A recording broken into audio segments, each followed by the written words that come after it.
મમ્મીને એક મારા પપ્પાને પણ નથી કીધું. આજે હું ખુલ્લામાં કહું છું કે મારી વાઈફને એવું કીધું હતું કે તને દીકરો કોઈ વાતે કોઈ ચાન્સ જ નથી. દીકરીઓ ખરી પણ કે કોઈ કોથળીમાં કોઈ પ્રોબ્લેમ છે તો કે તમારે દીકરાની આશા છોડી દેવાની.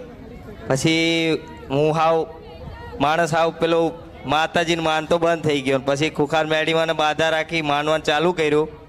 ત્યારથી પછી આશા એક જાગી ગઈ અને એનો વિશ્વાસ શ્રદ્ધા એવો લાગી ગયો તો આજે માતાજીએ પારણું બંધાઈ દીધું અને આજ માનતા પૂરી કરવા આવ્યો છું. બરોબર. એટલે બે દીકરી પર દીકરો આપ્યો માતાજીએ. બે દીકરી એક પછી એના પછી કસુવાવડ ને એના પછી એક દીકરી ને પાછી એક કસુવાવડ અને પછી દીકરું જોયું. ભાઈએ શું કીધું કે ભાઈએ કીધું હતું કે એમની દીકરાની આશા મૂકી દીધી હતી, પણ ખુખાર મેળીમાં પર તમે વિશ્વાસ રાખો.